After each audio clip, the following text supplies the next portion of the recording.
All right, everybody. It's 2 o'clock in the afternoon. This is the second to last session. I know it's holding us up from the next session with the judges. They're important.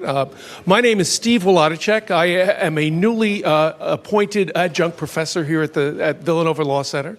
And I was a close personal friend of Mike Sims. Mike asked me, probably in February, he took me out of retirement to come and put on this session. So it's a little bittersweet to be involved, but Mike and I had been involved when we were at EY doing a lot of issues with respect to apportionment. And this was a very dear and important thing to him. He was always perplexed by a case that you've heard about, Mormon manufacturing. We would debate hours about its meaning and what it was about. But at the end of the day, one of the most important components of it was the concept of the legislature's role in defining apportionment. And I'm really proud to have the panel with me, and I'll let each of them introduce themselves. First, at my far left, your right, is Helen Hecht. Helen? Hello, I'm Helen Hecht. I'm with the Multistate Tax Commission. I've been there about 11 years. Before that, I was with the Federation of Tax Administrators, and I'll turn it over to Brian to my right. I am with the Federation of Tax Administrators, where I've been there for about 3 years. I'm their general counsel. Before that, I was principal counsel in the Maryland Attorney General's office and principal counsel to the comptroller. Luke Bernstein, President and CEO of the Pennsylvania Chamber of Business and Industry. We have approximately 10,000 members of businesses of all sizes in all sectors in every corner of the Commonwealth. Just about a little over half the private sector workforce in Pennsylvania is made up from our membership. We actually have our head tax person, Neil Lesher, over there, who's joining us as well. Before coming to the Chamber, I'm a recovering banker. I was COO and CTO of a publicly traded financial institution based in central Pennsylvania, and prior to that spent a number of years in government, was an advisor in domestic finance in the Bush administration, and was deputy chief of staff in Pennsylvania governor's administration, and oversaw Department of Revenue in that role. All right. We're going to talk about constitutional issues with respect to limitations, if any, that are imposed on the legislature and how they devise apportionment principles. We'll talk about who the state personnel. I thought it was real. You heard me ask that question of Majority Leader Bradford, and it's really important to know who in the legislature actually understands concepts with respect to apportionment and how does it work. And I thought he was very transparent about it, saying absolutely no one. But we will talk about those issues, and Luke has some great experience about how the chamber was involved with other people in business and industry and here in Pennsylvania to get the CNI rate down, which is a really big success and also reflective of trying to be proactive in economic development of the state. Then we'll also talk about some of the influences which Brian and Helen can talk about of their impact on legislatures and how they could influence, how multi-state organizations can influence. And I know Helen made a great comment. She says, when we were setting up the panel, she says, I don't know why I'm on the panel because we can't really have much influence here, but we'll talk about the background, if you don't know, of the Multistate Tax Commission, a little bit of its history and how that works. And then Brian, with his long experience in Maryland, will talk a little bit about both the experience as being with the Maryland Comptroller's Office and the Attorney General's Office for many, many years, and what he saw on the influence in the legislature in making up apportionment principles. And then last but not least, we'll talk about the effective way taxpayers can participate in development of state apportionment principles. I also want to point something out. How many of you know where this whole crazy concept of apportionment came from? The historical aspect of where it was. What? Well, as he said, it was railroads, but the railroads are far, but to income tax apportionment. Do you all know where that was? And this is Joe Huddleston, who's picked me to do a panel many years ago in Spokane, Washington, of all places, and I'll never forget. It was almost like that Apple commercial. You know, you saw it once and you never saw it again. But he asked me to do a little bit of research on where did apportionment come from. So I read the Hellerstein text, and I, like Marilyn Wethicam, enjoy reading footnotes in his text. And the wild part is I take it one step further, which is I read the cases too. So I went in there, and there's a footnote in there which talks about the National Tax Association meeting in 1911 in Minneapolis, Minnesota. How many of you have read that? Anybody? Anyway, this is, remember, what's 1911? That's the year, that's 2 years before the federal income tax law is created, right? And it's just several years after the first income tax was created in the United States in the 1890s. And all these academics and government officials and people from business and industry got together at this National Tax Association meeting. The National Tax Association still exists. But they got to this meeting and they discussed apportionment principles about, how are we going to devise a state tax system? And the interesting discussion was, do we want to do separate accounting? Now, what do they mean by separate accounting? The whole concept there was to look at, imagine the international tax system. Every jurisdiction would basically set up its tax system based on the income and deductions that were generated in that district, in that jurisdiction. In other words, think about it. In 1911, we still only had 46 states. And the thing was, okay, we're going to do it based on 46 states. Each state, you do your income and deductions separately. You'd figure out what's in the state, what the deductions would be. And all these folks were like, you know what, that would be really difficult for us to administer. And the great line was, it would be annoying for taxpayers to comply. And so what they came up with was this concept that what we really need to have is one single tax base. And then what we'll do is we'll have this one single tax base, and then we'll apportion the income among the states based on a percentage apportionment. The wild part, and Joe will back me up on this, what country in the world is the only country that does this? The United States. There are places around the world that are thinking about doing it, and Joe, you'll tell me, right? Virtually every single jurisdiction that's ever looked at this says, that's stupid, we're not going to do it. But that's where the history of the apportionment comes from, is this meeting back in 1911, where they were, and there's a lot of academic papers around the same time, where they came up with the system because they thought it would be a simpler way of administering things, low rates on income taxes. But anyway, it's kind of an interesting background to it that I haven't heard discussed here, but it was one of those relevant things that I think is really important to understand things. Like Shakespeare said, right? History is prologue, and this is the really important reason why we have the apportionment rules the way that we do. So let's go to the first issue here. Come on, there we go. So what limitations actually exist on this legislature's tax authority? Anyone want to jump in on that one? This is the U.S. Constitution, right? And that certainly limits what's going on for the states, right? I'll preface now everything, I have to say it, I'm speaking on myself, not the FTA or any of our membership. The Constitution, obviously, is a start. But I would point to, well, from behalf of the states, there's minimal limitations other than what is explicitly stated in the Constitution. Thank you, Justice Thomas. There you go. There you go. And that'll be the first and last time I'm probably be quoted and affiliated with Justice Thomas. But that's what I look to. That's where I would start. I mean, I know it's controversial today. It's something that's being looked at very closely today in multiple areas. You have the Commerce Clause, but you also have the 10th Amendment. It says if it's not in there for the as a power of the federal government, it's left to the states, and we are a federalism system, so that it really does leave things to the states, and that's what distinguishes the U.S. from a lot of other countries too. And that's why it becomes difficult to implement that background you were talking about of what we were talking about in 1911. And this is that tension. I mean, if you read the Constitution, how many places in there do you see anything that limits the ability of the state to impose its taxes?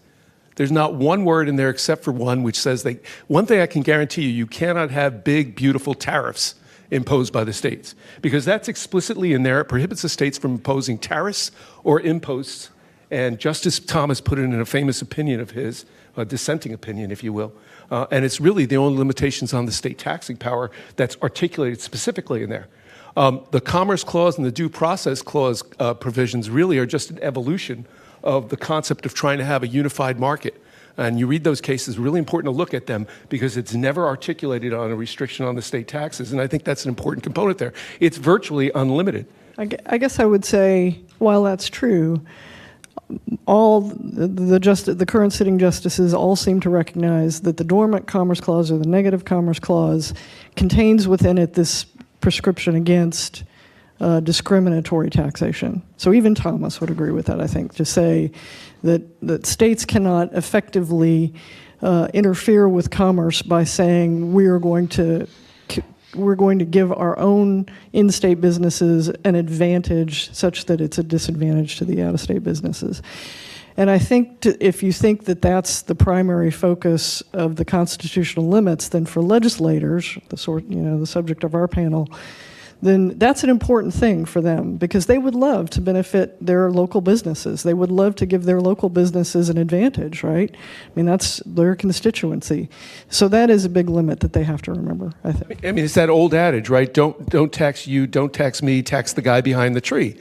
And in essence, the concept of apportionment would be able to devise an apportionment formula that wink, wink, nod, nod doesn't affect my local constituents too much. And many legislators respond that way. I was mentioning Luke before. You could see my little loaded question with Assemblyman, with Majority Leader Bradford earlier about, well, you know, which legislators actually understand this stuff. And I thought it was great when he was very transparent. No one, not a person in the legislature really fully understands this. And that's what we'll evolve to in this discussion.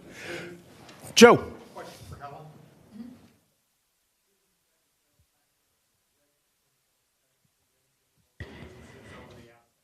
So the question is from Joe Huddleston, is the single sales factor a direct attempt by the states to benefit the local businesses and disadvantage out-of-state businesses?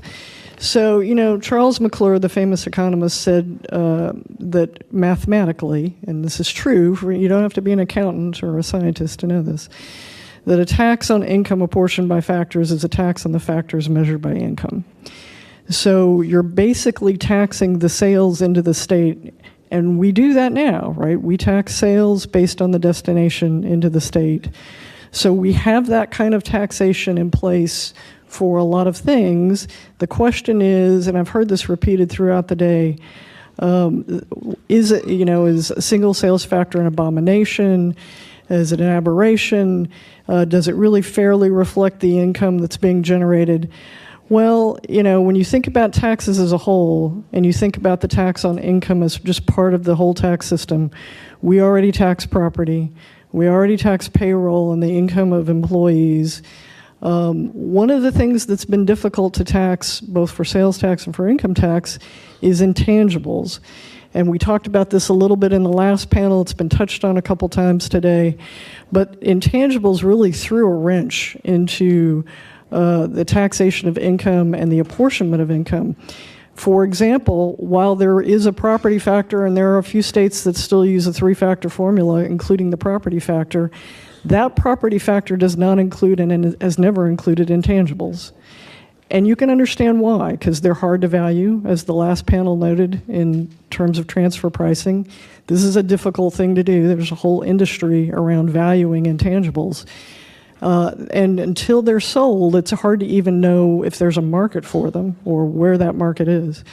So to some extent, I think this is an evolving area that has responded not only to the states who say, wait, why are we continuing to apportion based on property and payroll, which are already taxable here, but also how do we include this intangible value into the formula somehow? So provided that you're not doing it in a way that okay, you're an in-state business, you get to exclude some of your factors or you get to source it differently, then I don't think it constitutes discrimination. And I think to that point, there's so many different factors that the states have within their control, even whether if you're single sales factor or not, if you're using three-factor or moving the sales, so if it's 35 states, right, have moved to the single sales factor.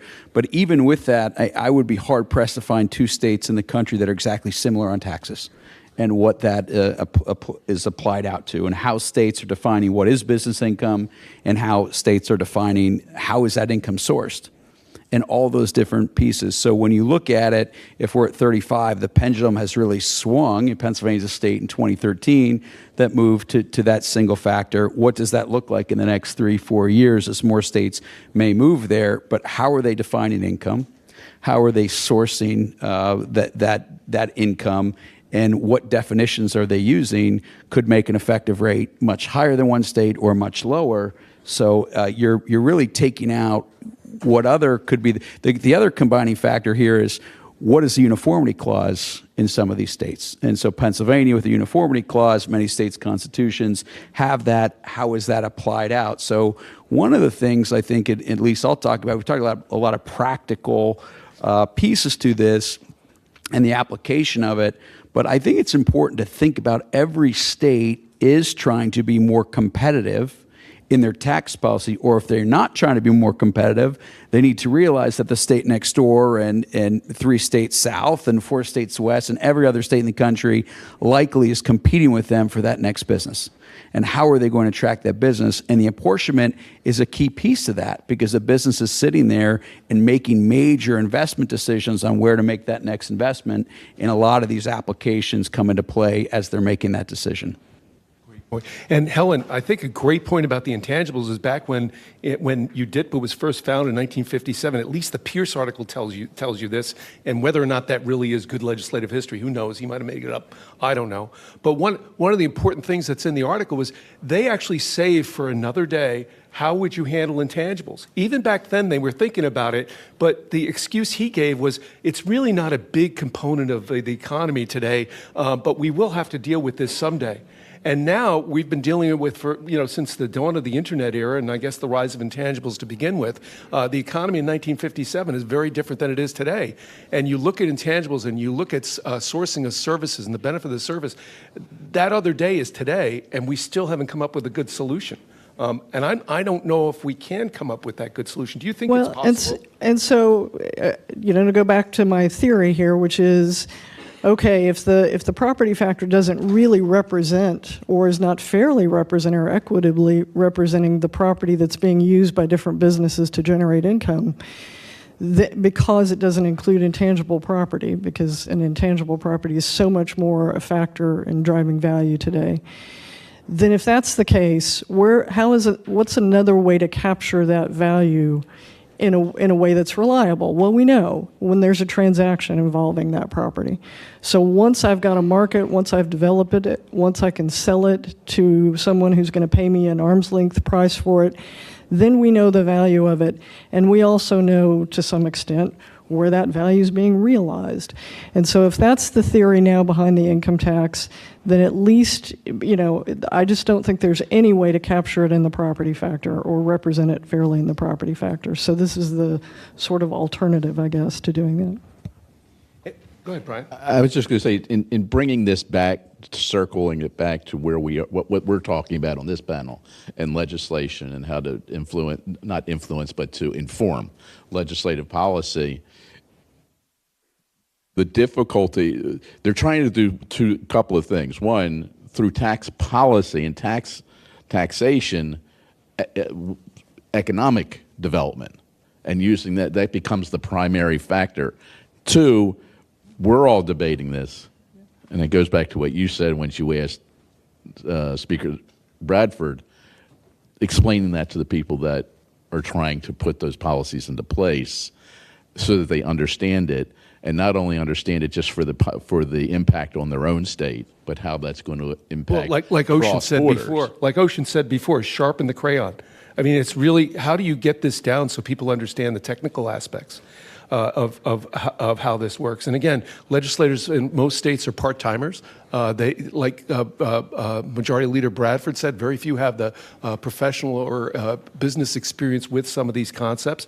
They have greater demands at home, maybe poverty that they have to deal with in their home communities, housing issues, senior citizen issues. The plate that is really full for legislators on that, and it's really hard for them to focus and look at these things, which for us are things we deal with every day, but for them is a rare occurrence. State constitutional limitations, one of the examples you pointed out was a uniformity clause. Pennsylvania is one of many states that have that. What does a uniformity clause do? What's the point of it? Essentially, so you can't treat taxpayers differently. And so all taxpayers, essentially within the same territory, are treated the same. Now, there are, of course, special apportionment scenarios, and Pennsylvania has some of them. But if you are trying to say, all right, we're going to take a large corporation and they have 10 billion more in sales last year or income. Let's use income. They have 10 million more in income, and then we're going to treat them differently because they're a larger company as opposed to someone that might have only 200,000. You can't do that if they're in the same classification. If they're both C corps, S corps, others, they have to be treated the same, and so that can limit some of the things that you're trying to do to incentivize either industries or businesses of sizes or regions.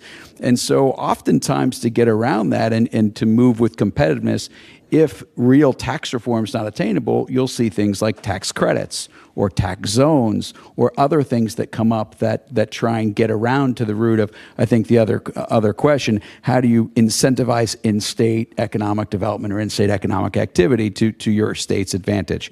But I think when you look at uniformity, it is an area that has, in Pennsylvania, within the Constitution, it has limited some different types of tax policies through the years. Some that I think would have been very advantageous to Pennsylvania's economy, but it's also prevented some really bad tax policies from moving forward too, and has maintained a level of consistency of application through the years. And similar things in the state constitutions that I'm aware of are, for example, many states that don't have an income tax, like the state of a personal income tax, like the state of Texas. It literally tells you that you cannot impose a tax on a human being. It says right in the statute, in the Constitution itself, you can't put a tax on a human being. In the state of Washington, how many of you know file returns in Washington? Right, you know there's no corporate income tax there because the Washington Supreme Court back in 1933 looked at its property clause and determined that this would be an imposition of tax on property, and you weren't allowed to do that under similar uniformity provisions, and that's been enacted since that time. So you have these other state limitations that are contained in the Constitution, and the Constitution, of course, supersedes any legislative authority and limits their ability to do things. But they're few and far between. For the most part, states have great jurisdiction to do what they want. One other principle I want to bring up. Go ahead, Brian. I was just going to throw out there, this doesn't sound like it's not a tax provision, but can be a limitation, is there's state constitutional requirements for balanced budgets, and that will affect tax policy. I mean, like, for example, I had learned years ago when I was looking at net operating losses and the carryback. You're all familiar, right? For federal purposes, you can get a carryback. I was wondering, well, why couldn't the states have carryback? It's those provisions. I was told by some tax practitioners in these other states that their constitution required a balanced budget. If you provided carrybacks to earlier years, that would unbalance the budget in those earlier years, and that was deemed to be a limitation on that. So that's why in many states you don't see a net operating loss carryback like you do for federal purposes, because it violates their constitutional balanced budget requirements. So, and there's some. So Pennsylvania last legislative session passed a new tax law that actually increased the cap on net operating loss carry forward prospectively over the next 4 years, going from 40 to 80 to match the federal threshold. And so there was a lot of discussion in going backwards because we've seen that. It was actually a Nextel decision not too long ago that was that ran afoul of the uniformity provision of states with a certain size couldn't carry forward and were under different caps. So you see that net operating loss provision play in here in what it could be, but it all comes back to most states have a balanced budget requirement. What is of a previous, what is of the future, and states, not like the federal government, can't borrow money or print money, and so you have to be within the state constitution in most areas which require a balanced budget. the last item on the list, there are federal statutes. Now, again, under the Commerce Clause, right, the one thing we do know is that Congress can regulate commerce among the states. That is one limitation, and the federal government can do that. But it's been rather sparingly, but it's actually showed up in some interesting places. I am now a retired partner of Ernst & Young, and one of the really cool things is 4 USC 114. How many of you have ever read that? It's actually under states and the flag. That's the name of the code section, right? And what does that provision do? It prevents any state from imposing tax on retirement income unless the person is a resident of that state. So that's a wonderful thing, right? I mean, formerly as a partner with Ernst & Young, I had to file returns effectively in 49 states. I mean, I always gladly offered to go to Hawaii to pay my taxes, but the firm wouldn't subsidize me to do that every year. But the point is that there are these kinds of limitations. They show up in a lot of interesting places. I put an article in Tax Analysts a few weeks ago. I'm a columnist with Tax Analysts, so I write from time to time. And this was one topic that I found very interesting was what are the congressional limitations on states' ability to tax individuals? And that's one element. Think about the military. If you're a military personnel, the only state that can tax you is either your state of residence or you can declare your state of residence as a member of the military, and that protects you and your spouse. Another cool one, which limits the ability of states to impose tax, and it has a direct effect on interest in Congress to do anything, is guess what? There's actually a provision in 4 U.S.C. that says the only state that can impose tax on a congressional member of Congress is the state in which they represent. They can't, so D.C. can't impose a tax, Virginia can't impose a tax, Maryland can't impose a tax, and then in the D.C. Home Rule statute, it expressly says that D.C. can only impose a tax on somebody who's a resident, but it expressly excludes all the members of the congressional staff from being subject to tax. So you can imagine there's not a lot of people up on Capitol Hill that really give a darn about apportionment. And then likewise, is Tom still here? Tom Donnelly. Comcast, I had learned this part too. There's a fascinating provision in a note to one of the commerce sections in USC that provides an exemption from satellite TV and cable television, satellite TV from being subject to local franchise taxes. So there are these obscure provisions in federal law that have clearly been upheld to say you can limit the state's ability to do things, but they're few and far between. So again, we have the Constitution, right, which is the law of the land, but it has limited applicability on the restraint of the states. I mean, we've got the Dormant Commerce Clause, and we heard Professor Pomp and Jeff Friedman and the other panels discuss that. We have the Due Process Clause, which is this whole concept of fairness. And, we're all scratching our heads saying, I don't know what fair is. And that is one issue. It's not really a big restraint. And then we have, some obscure things like the absolute prohibition on the states of imposing tariffs and imposts on that. But really, when you really think about it, the states have, there aren't very many limits on what the state can do with devising its apportionment rules. And then last but not least, these federal statutes. But as I said, the scope of them is really for a large swath of American individuals, but it really doesn't have a lot of limitations on the apportionment of corporations. There's a couple. There's a couple. Others? Internet Tax Freedom Act. Oh, the Internet Tax Freedom Act. I forgot about that one. And that one, too, is buried in a note to a statute, right? Right. I mean, it's not very buried. Buried in the statute, right? PL 86272. And Public Law 86272. And a new one in the Budget Reconciliation Act. Is there one in there? The moratorium on AI. On the OBBB? Have you read this? I mean, I can't believe the name of the bill is called One Big Beautiful Bill. That's the name of the act. That's the name of the act. You really can't believe that? No. Is that really? Yeah. I thought we were in normal times, But they're Ordinary times. We are not. We are not. There's a provision in there similar to the Internet Tax Freedom Act, putting a moratorium on states to regulate, including taxation of AI. That's a proposal, or that's in there? That's in there. Really? Oh, in the OBBB. In the OBBB. Do you think it's still going to be in there now that Musk is no longer in the DOGE? I think that's why it's going to be revenge, right? I mean, this is the revenge. They don't see why it's there. All right, let's stay away from politics. So how about state approaches to uniformity? And, probably the most important one that we all know about is UDITPA, the Uniform Division of Income for State Tax Purposes Act. That was in 1957.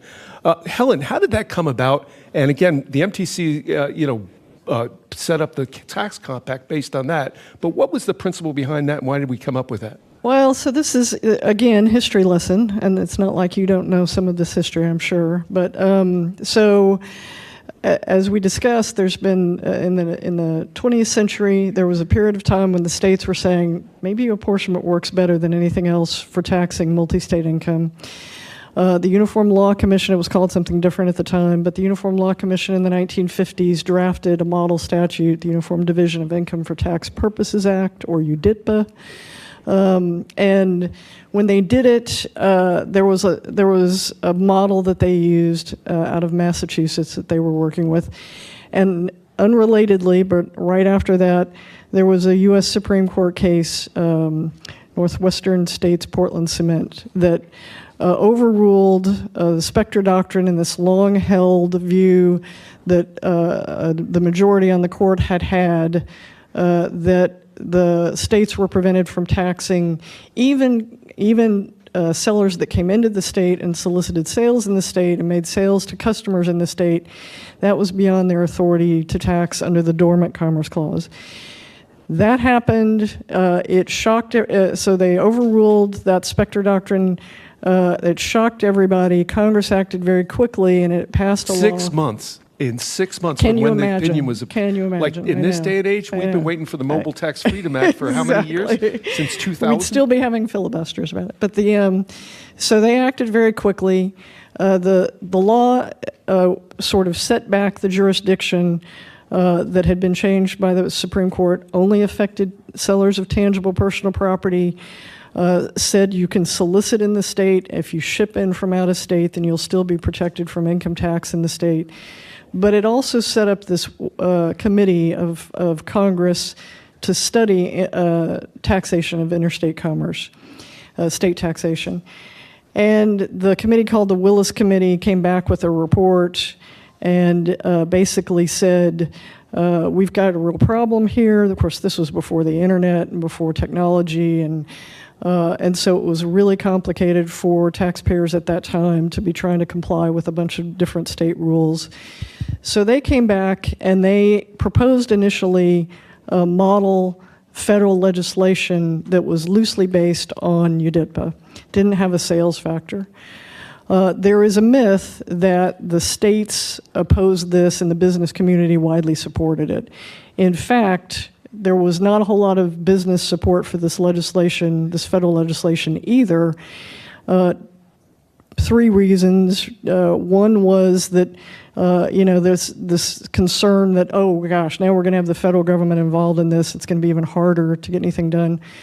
The second was, as one of the prominent business leaders at that time said, uniform apportionment is full apportionment, meaning that you won't be able to go to your state and negotiate with them some kind of special apportionment method for your industry or business because it will be a federal law.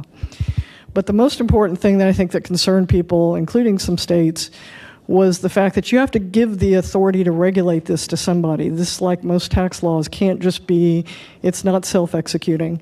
So you had to have a regulatory agency that would come in and say, here's how we're going to apply it, here's the regs that you need to make it applicable to all these different situations. And they were going to give that authority to the IRS to do that. Oh, it was actually going to be the Division of State Taxation in the Department of Treasury. It wasn't Treasury, the IRS. yes, at Treasury, in the Treasury Department. So can you yes. imagine the way this Yes. would work is you'd have this one little form, right? And the little form would have all the states listed down there, and then you'd fill your property and payroll factor. There was no sales factor. No sales factor, right. And then you'd take your gross income, what you reported for federal income tax purposes, the percentage would be there, and then you'd pay this one agency in the federal government, which would then mete out all the money to the various states. That was what the proposal was. Right. How simple could that be? Well, and to some extent, it would have been, it would have moderated a lot of the, difficulty and complexity and all of that kind of thing. But as it turns out, sometimes people like the ability to have their own tax their own way. So the legislation couldn't move forward. It kept getting introduced over a period of about 10 years. It wouldn't move forward. And the states were really concerned not just that it might eventually move forward, but also they still had this PL 86-272 limitation on their jurisdiction to worry about, and whether or not Congress might expand that limitation someday and just say, well, we can't tell you how to do it, but we're just going to tell you can't do it in these circumstances. So they began to try and get a more uniform approach. One thing they did was a lot of states were not following the federal determination of taxable income. So states conformed to the federal code for determining the net income, and they adopted UDIPA, and that was where the MTC came around, because if we don't have a federal agency telling everybody this is how you have to do it, what's the alternative? Well, there needs to be at least state ability to get together and say, if we're all going to agree to do it one way, maybe this is the way that we can do it. And we won't all have to recreate the wheel, and we won't all have different rules. We'll at least have something that's fairly uniform. And so they took UDIPA and they began to draft regulations around UDIPA. And that was where the Multistate Tax Compact came from, which was, it became effective in 1967. And we began producing regulations after that, and we've been producing uniform regulations ever since then. And then a few years later, we end up with the Mormon case, and then you've heard that story, the rush towards a single sales factor, so that we're where we are today. But Helen, along those lines, the Multistate Tax Compact is still out there. The Multistate Tax Commission went through a major redraft of it a few years ago. Professor Pomp put out this, if you haven't read it, fabulous report on the whole history of apportionment. A lot of the stuff I'm describing is what's in that report. How do changes in the compact get reflected at the state level? Well, so here's the thing, right? We could have had a compact that would have been blessed by Congress. It could have been enacted by Congress, or it could have been blessed by Congress, but then changing it would have been a real problem. And even shortly after UDIPA was drafted, there were a lot of people like Pierce who thought, we're going to need to amend this eventually. It's going to need to change over time. This is not, this a cost of performance method of sourcing sales of services and intangibles. I don't know if that's going to work. How are we going to amend this over time if it's effectively federal law? And not only do we have to get Congress to agree, we've got to get every state that's part of the compact to agree. Otherwise, it doesn't work. So, okay, the other end of the spectrum then is this voluntary kind of agreement that the states could enter into. And compacts are not that unusual a thing. States enter into compacts all the time for various reasons to do things jointly together. They're basically contracts. They're interpreted like contracts. And so long as they don't interfere with the federal government's authority constitutionally, then there's nothing that prevents the states from doing this. We got our compact challenged early on, in part because it also gave the compact states the ability to do joint audits. And as you can imagine, that was something that felt like a threat to the business community, that they were, now we're going to get audited by a bunch of different states jointly by the commission. So that was part of that. It got challenged about 15 years ago when compact states began to amend their apportionment rules and move away from the UDIPA formula, either to have a single sales factor or to have market-based sourcing. But the challengers, okay, so what do you get if you challenge a contract between two parties? Who can do that, first of all? Well, typically, it's only the parties to the contract that can do that, right? So you and I have a contract, and you're not performing on it, and I can go to court and either make you perform or give me some money to make up for not performing. But in this case, it wasn't the states who were challenging it. It was taxpayers, because in the compact, not only did it incorporate UDIPA as a model part of the compact, but it incorporated an election that said even if the state has a different method of apportionment, the taxpayer, as long as this provision is here, can elect to use UDIPA. So the states that had amended their apportionment formulas took that out, or said, notwithstanding in the case of California, we're not going to allow this election. You have to use our state formula. So the taxpayers who challenged it didn't say, well, now you have to pull out of the compact or can't be part of the commission. They said, no, we're third-party beneficiaries to this. So we were the intended third-party beneficiaries of this agreement. And as a result, we can sue for the benefit that we think we're entitled to under the compact. And every state that heard this case, it was heard in state court, of course. Every state that heard this case said, no, that was not the intent. All the compact does is it gives the states the right to form this commission, and the commission has these voluntary sort of powers that it exercises, and the states participate in that. And this model statute was just sort of there as a model saying, this is what the states can adopt if they want to, and any legislature can change that model. So after, 10 years of litigation and the taxpayers losing in various state courts, I think it's pretty well established now that even compact states can change their apportionment formula. It's still roughly based on UDIPA. There's still a lot of commonality and similarity between the states. And then, Helen, along those lines, when the MTC, these are professionals in the revenue departments and representatives from the states, come up with evolutionary things to change the compact, how do those get incorporated in the state laws?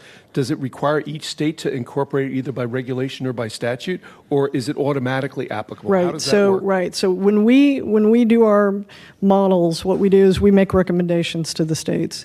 It goes through a long, convoluted process. We try to give the public participants as much input into this process as we possibly can, both throughout the drafting process and then formally. There's a point at which we get to a formal hearing and we take input from the public. Then it goes eventually over time to the commission, and the commission states, and now we have the participation of what we call our sovereignty states in this process. They get to vote on the model, and if they vote it and approve it, then it becomes a recommendation to the states. And it's a lot like the Uniform Law Commission, that we have a model, we have background material, we have drafters' notes. We have sort of the reasoning for this. And the big thing that came about over the last 10 years, of course, was this market-based sourcing, wanting to source intangibles and services and tangible personal property all to the market. And so the rules for doing that were pretty extensive. And so we went through the process of adopting an approach. And I think, all but about 7, 8 states now have market-based sourcing. And we were a little late getting there, in part because we expected the Uniform Law Commission to maybe want to take this on, and we waited for them. But then we got involved, and there were probably, at that time, already 10, 12 states that had adopted market-based sourcing. But the sense I get is the states are sovereign here, right? I mean, until Absolutely. these apportionment principles are incorporated into the state law, they just don't exist. And that is part of the issues with respect to that. Now, the multi-state tax compact still looks at apportionment as 3-factor, right? It doesn't talk about single sales factor, but it does obviously provide recommendations on how the sales factor would be applied. I mean, that's an important principle too. That's right. But nevertheless, in light of Mormon, I think I looked it up just the other day to set up the slide. By my count, and again, the map we saw at the very first thing, I guess there's 35 states now that have a single sales factor. So let's get into some of the issues with respect to the influences on state apportionment at the alternative apportionment issues. We certainly have alternative apportionment issues in broadcasting. Anybody in the broadcasting business, there's several states that have apportionment based on market share, right? I mean, it's basically you look at Nielsen ratings, and that's what they'll use to apportion. The financial industry has its own unique aspect of apportionment in various states. We see agricultural, that was discussed in the last panel with agricultural exemptions, transportation, takeoffs and landings, rail that goes within the states. There's special apportionment there. How did those evolve? Is it, from a lobbyist perspective or maybe from a business perspective, how did those get incorporated into some states' laws? I will tell you that, okay, so MTC was involved in this process, but the first thing we do is we look to the states. We don't try to recreate the wheel if it's already been done. So if there's a state out there that's got an approach to doing it, and it ends up being, different states every time. If there's a state out there that has developed a method for, a particular industry or dealing with a particular apportionment issue, that's where we look first. And oftentimes, it's great because we can just say, okay, how about this? It's already done. Somebody else did all the hard work behind it. And if the states go, yeah, that's good, well, then now we've got automatic, trying to move in the same direction. And how do we reconcile? Go ahead, Brian. I was just going to say, and when looking to the states, it's going to vary from state to state. Some states, what will be the impetus will be, let's say your state has a very large transportation industry. That transportation industry, their people are going to come either to the state revenue authority or to the legislature and say, hey, look, we've got an issue with the standard. We think there should be something special for our particular industry. Here's the reasoning why, and try and sell it to that, either the legislature or the revenue agency. And then depending on state law, it's going to be a question whether or not it has to be done by legislation, or is there something in state law that does delegate to the Revenue Authority, maybe under Section 18, the ability to come up with an alternative for a specific industry and put it out there, and then that becomes the standard bearer for that industry. And if you get into and that a particular company within that industry then wants to say, no, that shouldn't apply, they go to their own alternative. So that's kind of where it would happen and how it would move. Okay. Yeah, you could do it through, depending on the state and the structure, via bulletin and regulatory process, and go through that. You could do it through, if the Department of Revenue has certain powers granted to them by the legislature, could set it up through there. Might have to require a full legislative process. But there are different ways, and we're really dependent upon the state. But they've generally been upheld by the courts.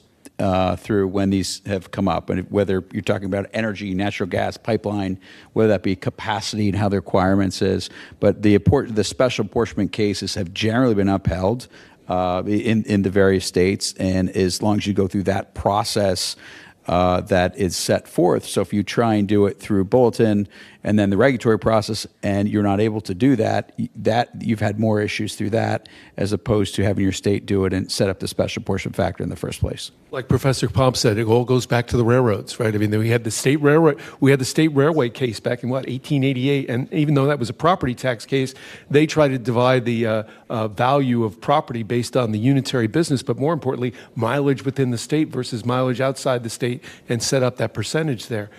And if you look at the OECD and their Pillar 1, and they're trying to get the same kind of an apportionment formula, transportation, it's one of the things that they've got draft rules on. Okay. How about Luke, let's start with you on this one. The legislator's role in state apportionment. Are legislators really interested in state income taxes? Is that something they focus their time on? So I think everyone in this room, I would venture to say, knows 99.9999% more than any legislator ever when it comes to state apportionment. And that's I probably took the under there. It's probably even a couple more nines. It is, when you talk to those in the legislature, they have very limited time. And the attention span is very limited because they have a million issues, they have a million staff, they have a million people hitting them on what is a good idea, what is a bad idea. And generally, I think in human nature, if we all think about it parochially like ourselves, we generally care and are interested in more issues that we know about and we're interested in. If you start talking to a state legislator that is not an accountant by background, you do have some, I would say, very few instances. And Pennsylvania has had them through the years. The current Secretary of Revenue is I would say, a recovering accountant, as I'm a recovering banker. And he is very knowledgeable on a lot of these different issues. You might have one or two people like that in each legislative caucus that become the go-to person for their caucus or chamber on these types of issues. So you have to be very simple in terms of the explanation, in simplifying what the issue is, why it's important, what the impact is, and who's going to be benefited or who's going to be negatively impacted by any type of change. So when we did the law on the when we did Act 53 in Pennsylvania in 2022, we focused entirely about the rate in terms of how Pennsylvania was not competitive with other states. It was the second highest rate, if you looked at it in the country, in the CNI. And we just had this example where Intel was choosing to make their next major investment. It was a $20 billion investment. They moved a chips facility in Columbus, Ohio. And so the governor talked to that company, and we talked to them independently, and they both told us the same thing. The team that picked Columbus, they did not even look at Pennsylvania because 9.99 was a giant red stop sign. So that allowed us to take that example and go. Even though, for example, you and I chatted before, you had the Keystone credits, which was a way to mollify that issue for in-state investment, right? Like, I remember looking at some of the effective tax rates in Pennsylvania, and if you took the Keystone credits into consideration for in-state businesses, you'd have maybe a 5 or 6% tax rate. But nobody saw that. No one sees that. And when you look at that, it is a giant stop sign. And that is what they told us. And they talked about other things. The net operating loss carry forward. We were capped at 40%. So if they're going to spend and invest $20 billion, and it's going to be a certain amount of time before they're making money.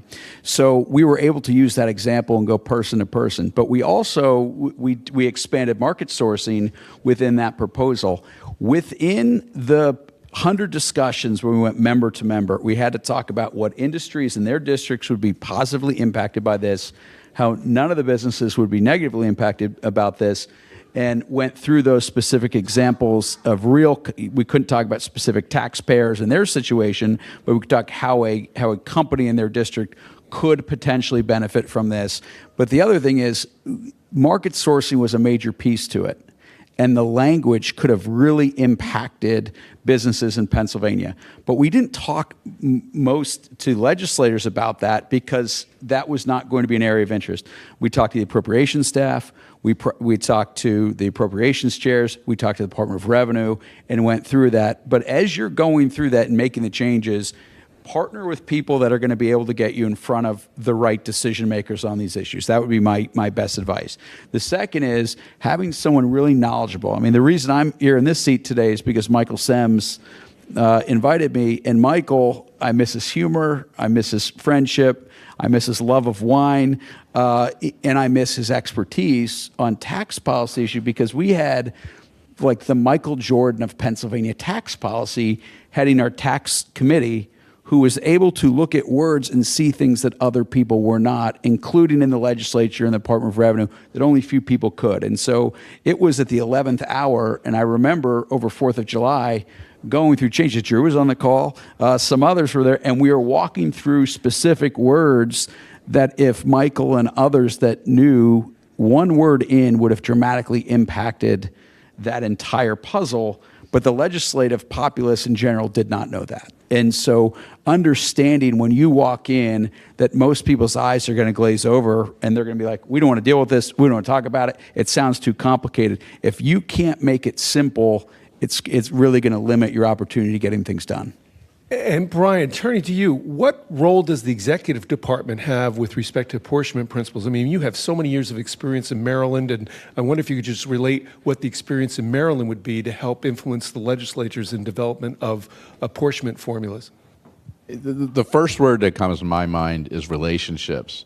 In Maryland, putting aside the fact that our comptroller was also elected, so that always created some type of tension. That's kind of unique, right? I mean, There's 2 or 3 states where that's an elected representative of your revenue department. So that did create some uniqueness, which could sometimes damage the relationships that the people that have been working in your revenue agency have had for years with the legislative branch, because now you have an executive and he may be not maintaining his relationship with the legislative department.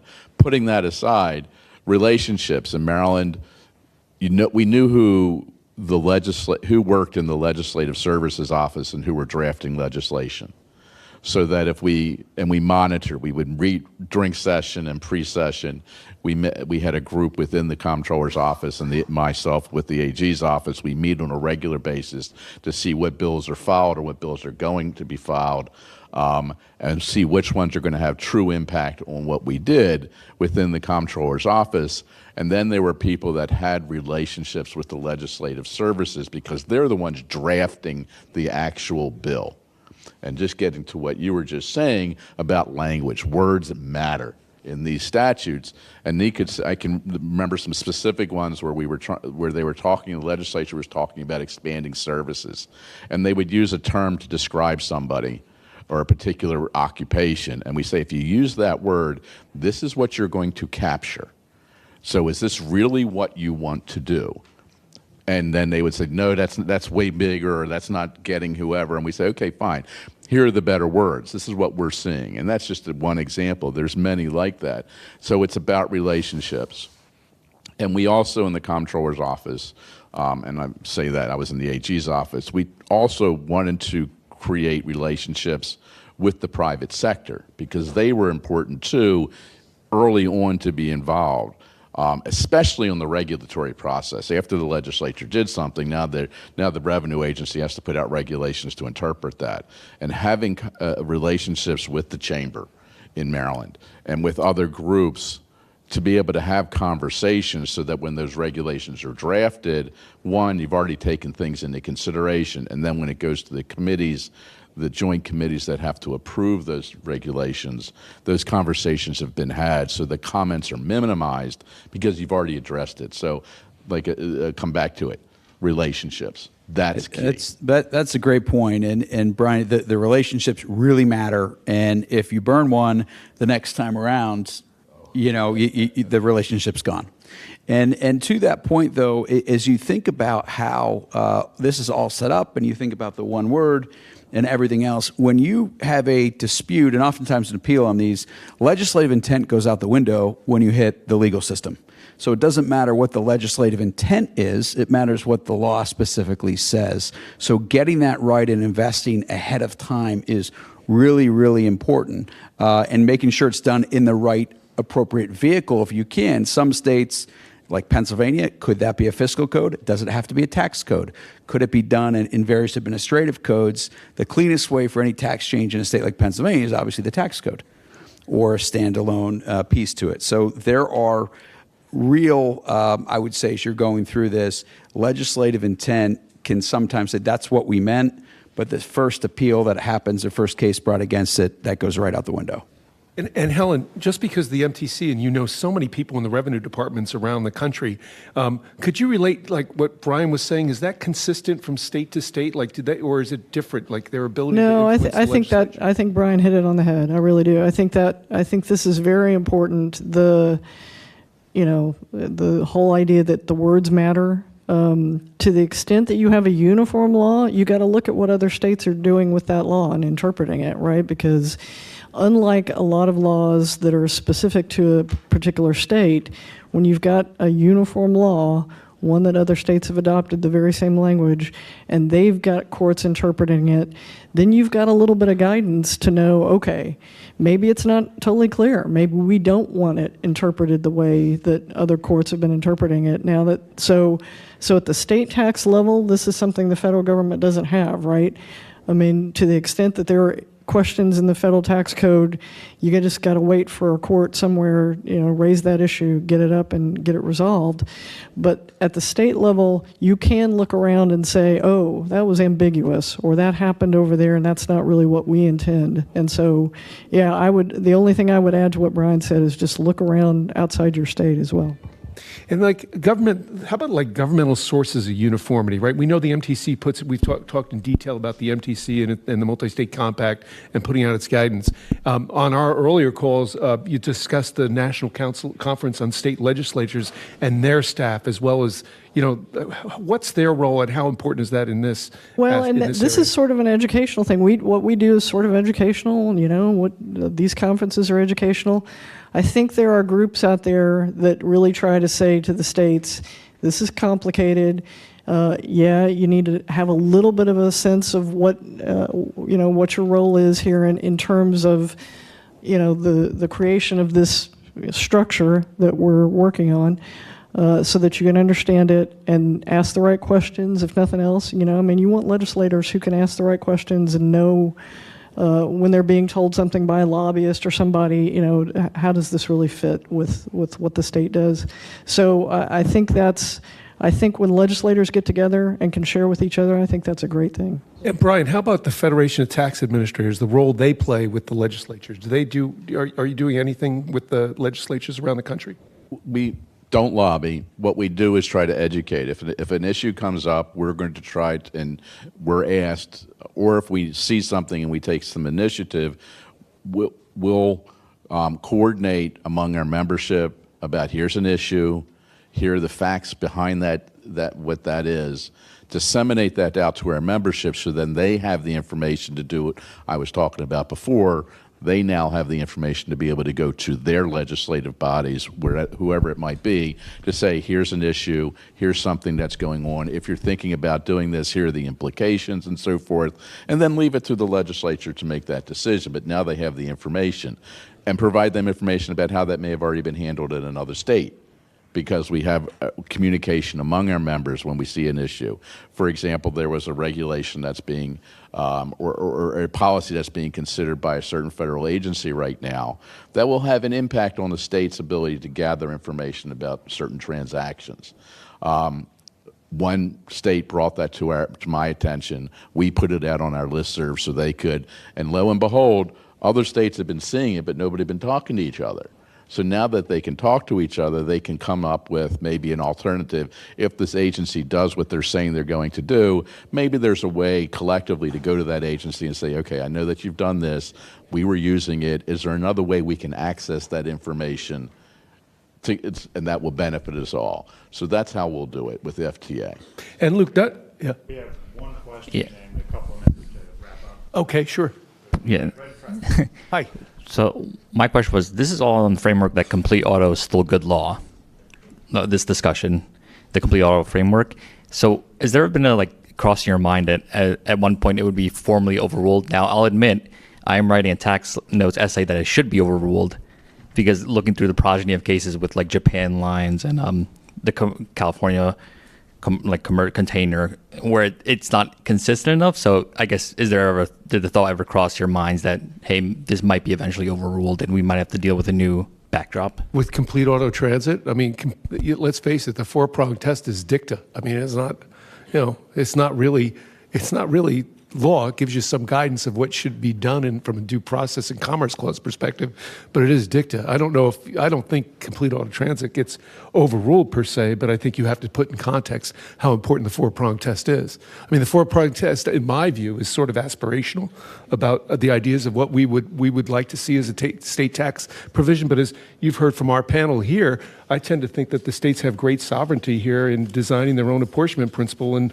there aren't really firm guardrails either up or down. Yeah, we can hear about hands-rees. I remember when I started out in practice that, gee, that was the limit, but I'm not quite sure that's there. Agreed? I would agree with that. One point to make.